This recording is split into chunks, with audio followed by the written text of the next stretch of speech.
Patricia, I'm very excited to have you here today. Welcome to Zurich.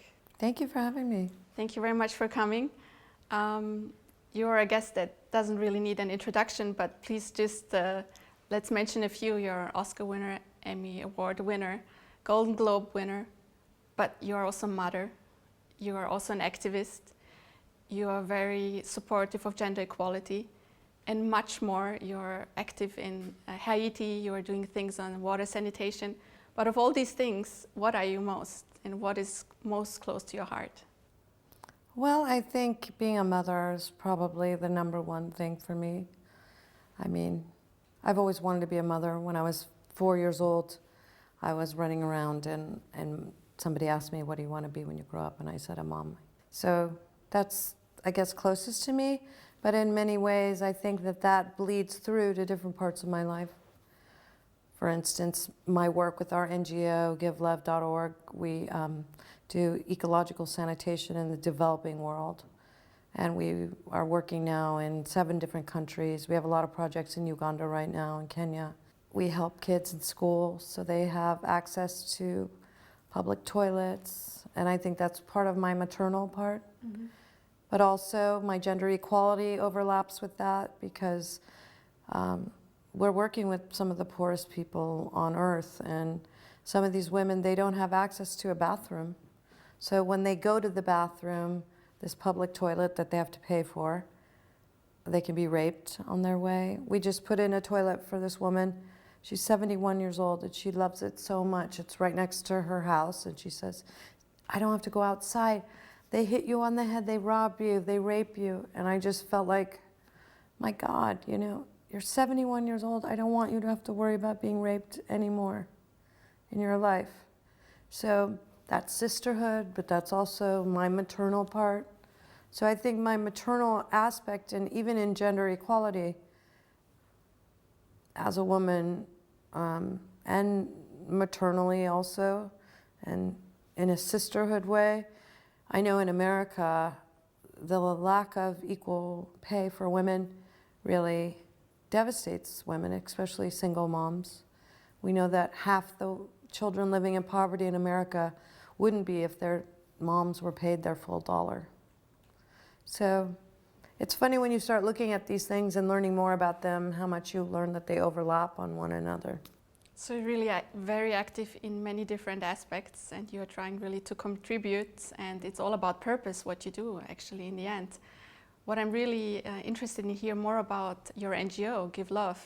So what was the driver that you found that NGO, and what are your activities? Well, we first started working in Haiti after the 2010 earthquake. And when we went there, we were going to build a sustainable village. So I found affordable water filtration devices, and I started researching sanitation.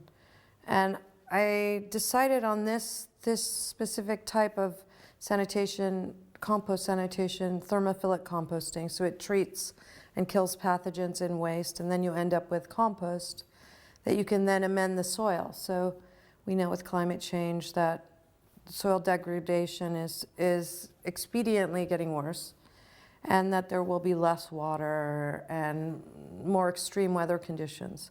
So that when we're able to treat soil with compost, we know that it retains more of its nutrients, we don't lose our topsoil, and the fertility of the land is very important. So what I found was, and it's so funny because I'm an actor and I work in this very glamorous profession, but nobody really wanted to work in sanitation. And it's such an important thing. Every person goes to the bathroom every day. It's the #1 pollutant to water sources, the lack of sanitation. The lack of sanitation, waterborne disease, kills more children under 5 than AIDS, malaria, and tuberculosis worldwide combined. So I thought, well, I'm not afraid to work in this sector, and I think it's really important that we work in this sector. When I first started doing aid work, the funny thing was, it had just been a shift in the way people thought about aid, and they had decided that every kind of aid project had to be sustainable. but the criteria they came up with was actually unsustainable. What they started to say was that every aid mission had to have a business component. And that's just not really possible when you're working with the world's poorest people. They have no disposable income, none whatsoever. I've met women who said, these are my 3 kids. This one eats on Monday, that one eats on Tuesday, that one eats on Wednesday. This one eats again on Thursday, Friday, Saturday. They don't have any money to deal with these things. Some business model is not going to work for these people. So I think that we have to get realistic. If we want to have sustainable ways of looking at mankind, and if we want to figure out sustainable ways that we can maintain our planet and our resources, then we need to think about realistically what we're expecting from sustainability. I appreciate you mentioned the aspect of sustainability, but before going into that, I would like to have a follow-up question with regards to the people that you worked with in Haiti. So with your activities, you have been to Haiti, and I'm sure you have met in the field a lot of traumatized people. So how did you deal with the issues that you have faced there? Well, thank you for asking that. Yes, I mean, we've worked in Haiti, and I've seen people in tent camps, trauma, kids at school, their trauma. Many of them are living away from home because they live in rural communities, and the walk is too far every day. I've never been to Switzerland before. Welcome. So this work has brought me all around the world. We have a lot of projects in Kenya and Uganda, and it's an incredible thing when you get to meet people in the field who are really impacted by the work that you do. And your work in mental health has a crossover. It's like a Venn diagram, right? We see a lot of people have PTSD from multiple things. Mm-hmm. We have one project in Uganda in a mega slum. So it's a flood zone. And these people are polio survivors, so they have to pay people to carry them to the public toilets far away. And when it rains, they won't carry them. So many of them are married, and they have children. Their wives have a huge burden of responsibility to care for all of these people. It just changes their life when they have a bathroom. To see the trauma that people go through to not have a bathroom. Their children die sometimes, or their children are very sick. They can be raped, or drop out of school. It's really traumatic when you see, and it's so beautiful when you see how much it means to them and the burden that's lifted from them when you're able to do this work. Having said that, even as caretakers, we have PTSD, because I have had to see things that I never thought I'd have to see in the world, in the human condition, and hold people and be there, hold their pain. And I think sometimes when you're a caretaker or you do this work, you yourself absorb some PTSD because you feel powerless sometimes, because the need is really great and there's only so much that you can do. And how do you deal with situations like that? I think that I fail a lot of times in taking care of myself, because if I see women or kids or the elderly or people who have handicap issues in these situations, I put them so much higher on my list than my own self. So I think I'm out of balance. And I think mental health is really important. And I think I need to pay more attention to that. Dealing with my own PTSD from experiences in my life, losses that I've had, traumas that I had, and then also the work that I do, absorbing the trauma of those that I work with. You mentioned yourself you come from a very glamorous industry. You have situations where you're an award winner, but do you have sometimes a gap, an emotional gap after having such a shiny, positive experience? What happens afterwards? Because sometimes people report that they fall into a depression or a sadness phase. Can you share how this is amongst colleagues, or how this is observed in the industry? Well, certainly when I first came back from Haiti, I had such a disconnect from my everyday life and what I was looking at in the world around me. I didn't know how to even bring them together. I felt like saying to my kids, everyone, I would say, we have so much, we have too much. We have so much, these kids have nothing you don't understand. I was really in a panic. It was very hard for me to sleep at night because I was worrying about these kids and where they were, and did they have food to eat or water to drink. I've even got myself sick physically, because if you're in a tent camp or a certain environment, you're in the blazing hot, you bring out a bottle of water to drink, and there's 40 kids there that are begging for your water, and I just, as a mom, can't drink water in front of kids who have no water. So I was giving them all the water, and then I ended up getting a giant kidney stone, which was really painful, and they said, you're dehydrated. And I was like, well, yeah, I don't know how to balance this, you know? I don't know how to do that. I think I've gotten better at it at a certain extent, and I think you, as a caretaker, need to learn to take care of yourself, or you can't take care of others. And I'm very grateful what my celebrity has been able to do, because it's been helped me to raise funds for this work. So I don't know that I would be as effective in the field if I didn't have my celebrity. So I feel like maybe that's my secret weapon, and I'm grateful for it. Amazing. But how do you manage in those two extremes, right? You're on the one side, you're in the field, really seeing people dying, and then you are going back to LA and the celebrity world. These are two extremes. How do you combine them? Well, they are two extremes, and then there's a third component to that, which is my work as an actor. And my work as an actor leads to my celebrity, right?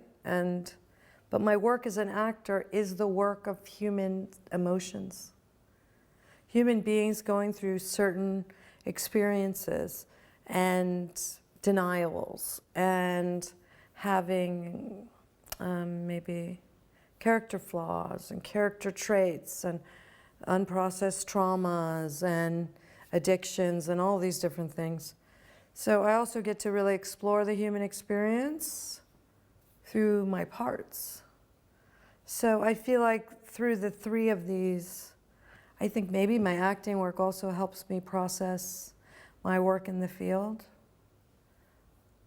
And then I end up getting accolades for that, which I never expected, just from doing that work, which is really the story of human beings, right? Which would be the most challenging role that you had? Challenging in the sense that it touched you most? Well, it's funny, because I think there's been many challenges. At first, I was so self-critical and terrified that I think just to show up on a project, learn my lines, learn how film worked, even though I felt I wasn't good at it yet, I felt like I was clumsy, I was making mistakes, and it's hard to show up when you feel you're bad at something or you have a lot to learn, but I pushed myself through that anyway. So trying to learn how to be gentle with yourself, make space for failure. In acting, you also really have to learn to deal with criticism. The whole world criticizes you. And also rejection, because oftentimes you don't get a part. Even if you did a great job, you know. There were a few auditions there that I thought, I know I did the best job. I know I did.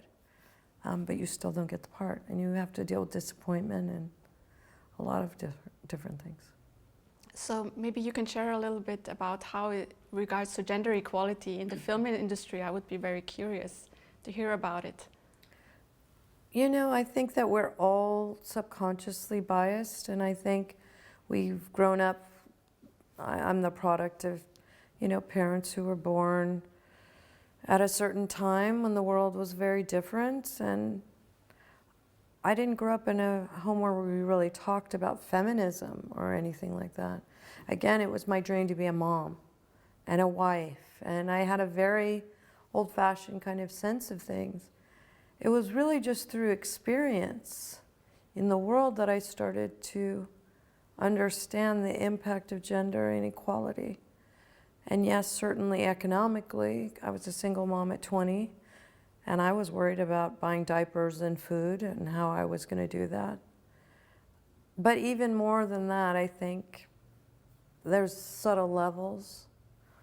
There's many different ways I think that we've just accepted gender bias without really questioning it. During my preparation time, I have read that you wanted to initially become a nun. Yeah, that too, yeah.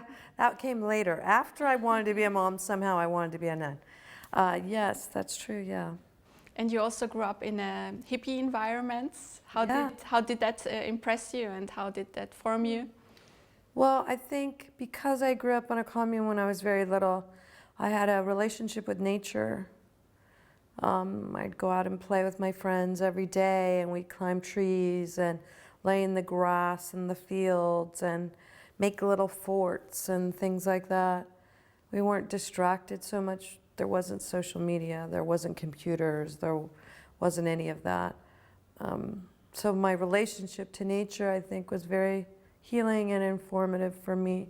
And I still find when I'm really stressed out that if I go for a long hike or something, it really reconnects me.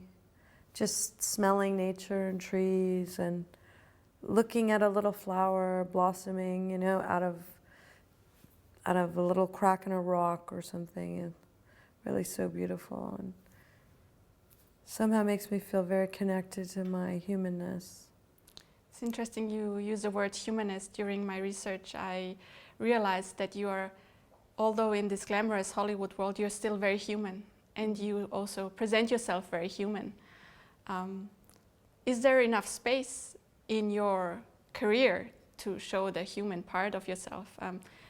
One very interesting information I read about you: when you were younger, your parents offered you to correct your teeth, which now is a brand of yours, a character. Yeah. And this is very special within that industry, to show your human side, and also not always to be perfect. I mean, perfection is always a matter of definition, but you're a very human kind of character that you are. So how do you take space, and how do you take care for yourself within that industry, still giving space to the humanity side of yourself? Well, I think it's a really contradictory industry, and again, I think that's where a lot of gender bias comes into play. Because when I grew up, really, as an actress, I started as an ingenue, as a young woman. There was a huge expectation of what you were supposed to look like. Even until very recently, we haven't been having the conversation in this business about questioning those norms. What am I supposed to look like as a 51-year-old woman? Am I supposed to look like a 30-year-old woman to be an actor? Why is that? Does every woman have to look like a 30-year-old when they're 50 years old? Who came up with this idea? So I think we're just starting in Hollywood to have this conversation. I feel like it's been a little different in Europe, frankly. You've had older actresses who had a lot of respect, but even they, I would say, like Sophia Loren was still expected to be a sex symbol, or Catherine Deneuve for many, many years. It's a new conversation, I think. I was a radical as a young person to say, I mean, I was lucky I fit into that mold enough that I got work, but I pushed back as much as I could, like, why do I have to have straight teeth, or why can't I be curvy? Because at the time, that also wasn't acceptable. So I don't know, it's been definitely a strange ride, I'll say. Looking at myself as a woman, as a changing woman, as a young woman, as a woman getting older, through the view of the industry around me, through the view of society, having to go in deeper, think for myself, how do I feel about this? But I do think that my mom was probably my biggest influence. She was a model when she was younger and very, very beautiful. But she was also a very natural woman. And I mean, there was only a few times I ever even saw her wear makeup at all. You know, a few nights that she went out with my dad for special events that she put on lipstick or something. It was incredibly rare. So I think she was a sort of a model for me of natural beauty or self-acceptance. And I think it was really important to my dad too. I tell the story sometimes, my brother and I were fighting about something, and I said something snarky and kind of sassy to him that I thought was funny. And he said, "Patricia, you're not funny, you know." And my dad pulled him aside, and I don't know what my dad said to him, but then many years later, my brother said, "Oh, Dad said, come over here, Richmond." And he said, "Listen, your sister's going to grow up to be a beautiful woman, and she doesn't even know that. And I don't ever want you to take away her sense of humor, because the world will try to take so many things away from her and make her just think that her beauty is the only thing that she has to offer. So I never want you to try to control your sister's personality or tell her that, you know, she's not funny or she's not smart or anything." So I know that it also came from my dad. You know, it was my mom and dad, I think, were very in tune with wanting me as a young woman to be my full self. Seems like that your parents were very much forward-thinking during their times when we speak about gender equality or inequality today, right? Well, in many ways, it's funny because, yes, they wanted that for me, but they were also very traditional. And my mom was in a subservient position in a way where she was economically very much dependent on my father. Even to make choices with their income, their family income, she really had to go to him a lot. She wasn't an equal in that way. And even as brilliant as she went to college at 16, she was very aware that if she left my dad, she wouldn't really have opportunities to make enough money to raise 5 kids.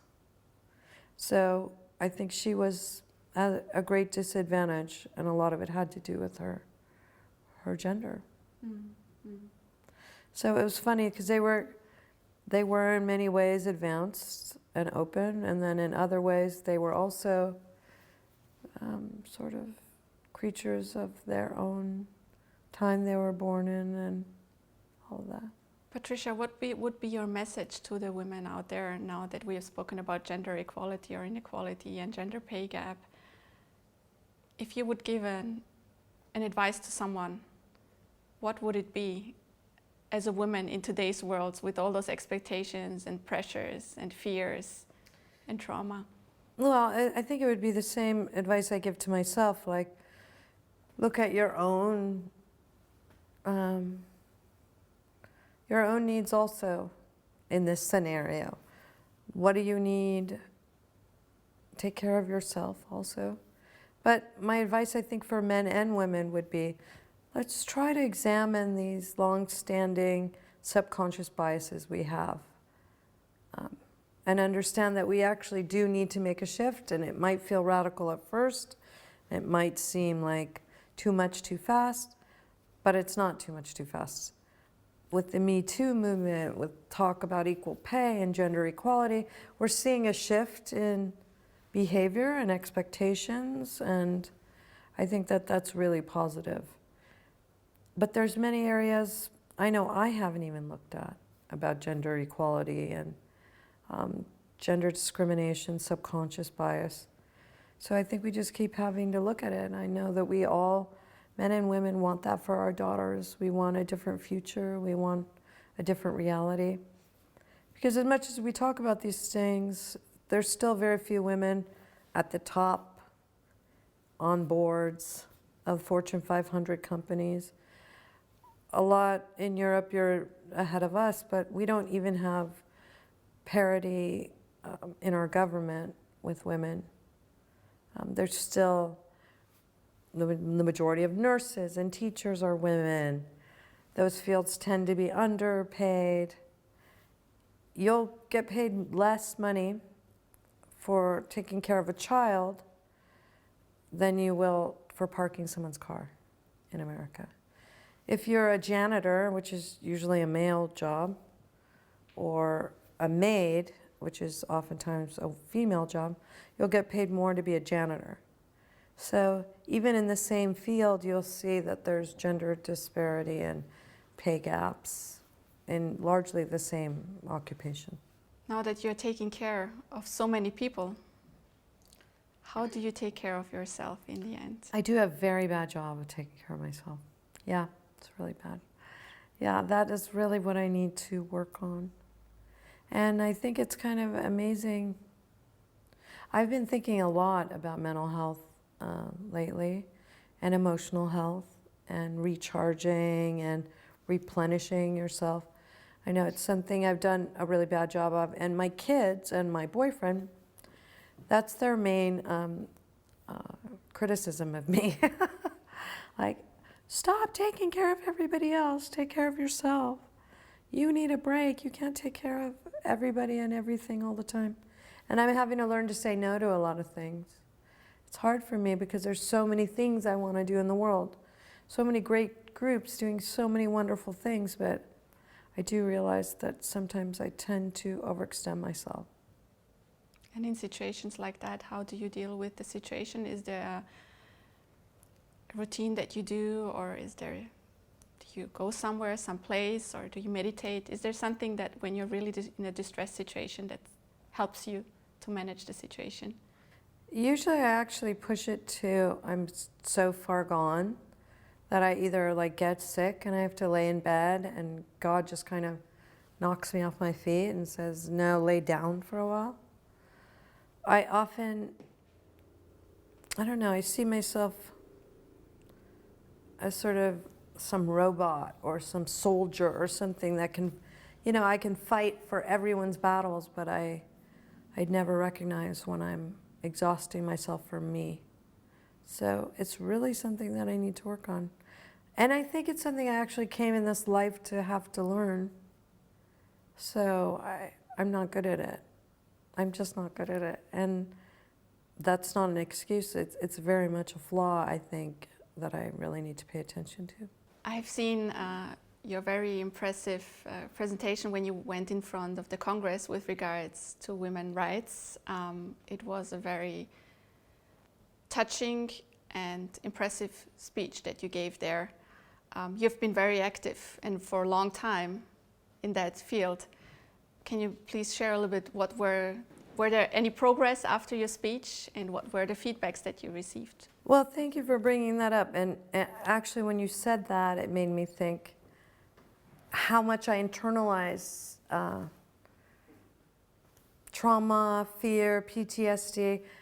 It's such an important thing being in front of Congress.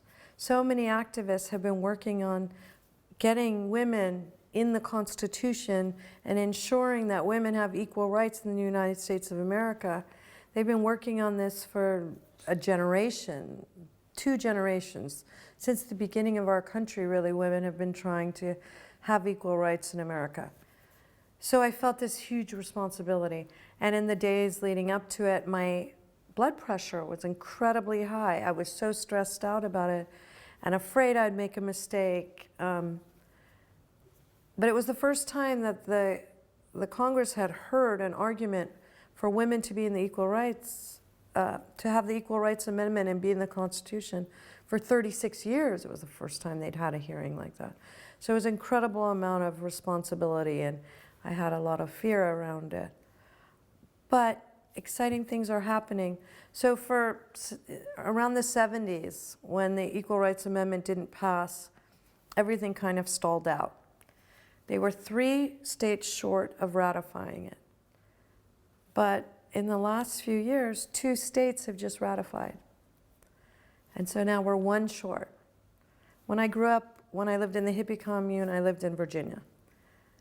I was born in Chicago, in Illinois. Illinois recently ratified. California was the first state that ratified. That's where I live now. So I have 2 of the states I grew up in now have ratified. One that hasn't is Virginia. But amazing things are happening right now in Virginia because the Democrats had all the votes that they needed to ratify in Virginia, but the Speaker of the House in Virginia was a Republican, and he refused to let the vote come to the floor. But now it's changed hands, and the Democrats are now in control. And one of the first things they're going to do is vote on ratifying the Equal Rights Amendment. So once that happens, it has to go back to Congress. And right now, Congress is writing up a bill to rescind the deadline. And if they rescind the deadline, it's going to be difficult because it'll pass in the House of Representatives probably, but it won't pass probably right now in the Senate because it's Republican run, majority Republican. But in the next election, if that changes, and if the Democrats win over the Senate, then they'll pass and women will be in the Constitution of the United States of America. And why that's important is when we were talking about subconscious bias, there's a lot of laws people don't know about in different states in America that have bias. For instance, in some states, a woman can be forced to co-parent with their convicted rapists. That's a crazy thing, right? In many states, they had a backlog of rape kits. So that means when a woman gets raped and they take the forensic evidence, it was just sitting on shelves. They just found 1,700 yesterday that had been sitting for maybe up to 30 years on a shelf in Minnesota, in Minneapolis. So it's to examine how's our funding and why are you not funding rape kit processing? Is it because the majority of the victims are women? So it's going to have a lot of impacts, I think, for women across the board, and I think it's really critical. Absolutely. You are doing work that is not only for the US, but it's for the world and all the women around the world, and it has been very inspirational for many women out there. Oh, thank you.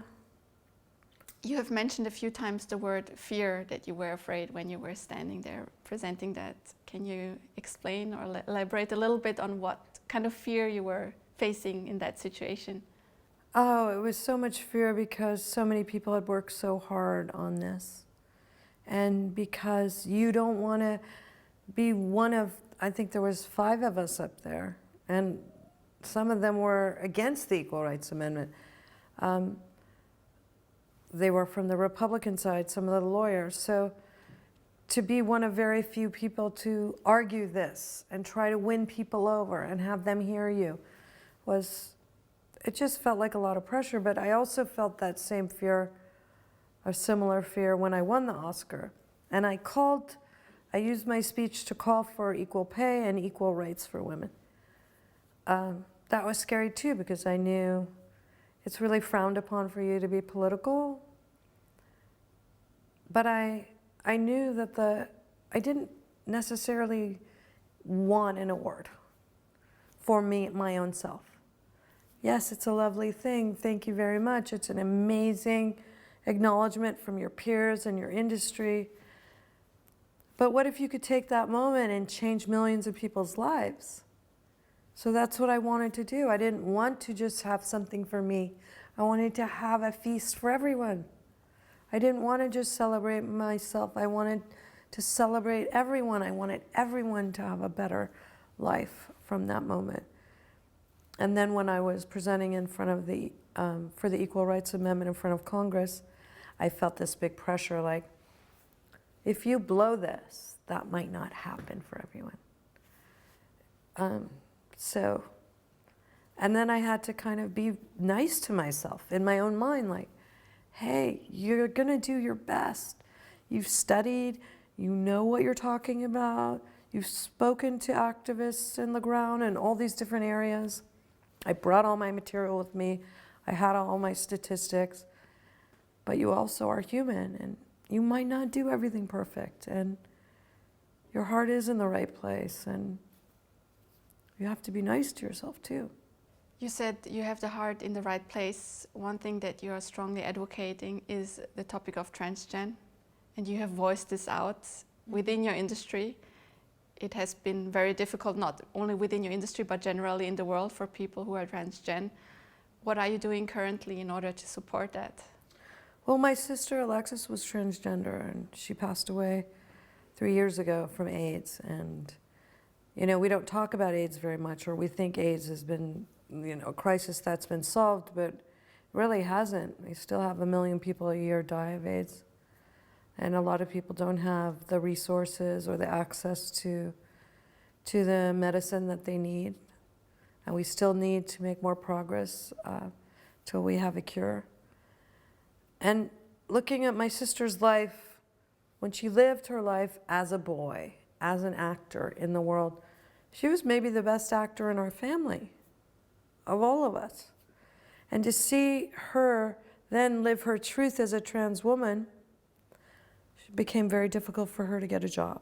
She dealt with so much discrimination, the threat of violence, just walking down the street, you know, the experience of violence being a trans woman in the world.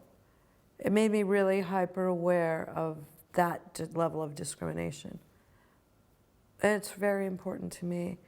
And recently when I won the Emmy, I talked about jobs for transgender people, because trans people in America, and I imagine everywhere, have the highest likelihood of living on the smallest amount of money a year. A trans woman of color in America has an average income of under $10,000 a year, and that's in deep poverty.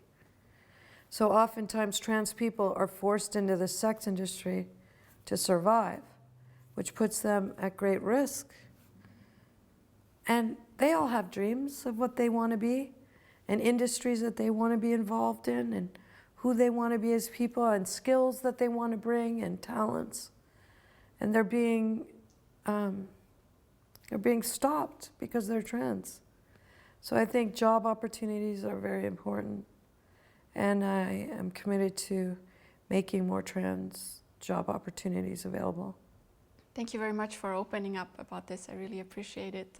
I fully agree this is a very important topic, and the society should be made aware about this, and it shouldn't be a taboo anymore. And it's funny because when I was talking in front of Congress about women's rights, a lot of people who have stopped the progress of women's rights in America have done so under the threat of, you know, trans women would then be able to go to the bathroom with women.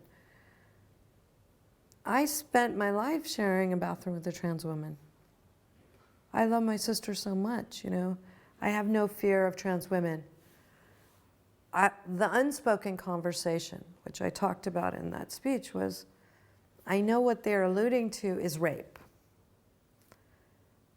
Rape is illegal everywhere. It's not trans women that are raping women. It's and I said to them there, I said, you have a problem with rape everywhere. Rape is your problem. People are getting raped in churches. People are getting raped everywhere. Rape is your problem. It's not trans women that are your problem. Patricia, what would be your advice to people who are currently under mental distress? What is your advice, what to do? Well, it's the advice I have to give myself too. That we can't do everything alone. We can't. If you're struggling with something, you just have to know that we're all struggling with something. And it's okay to go to professionals, and it's okay to say you need help, and it's okay to get help. There's no shame in that. I think the real problem is that we've created this false illusion that everyone is perfect and everyone can handle everything. And we can't. There's too many things in life. Life has traumas, and they're hard to process. And there's a whole spectrum of different mental disorders and conditions that we can all deal with. And we need help to do that. And it's okay to ask for help, and it's okay to seek help. And it doesn't make you any less perfect.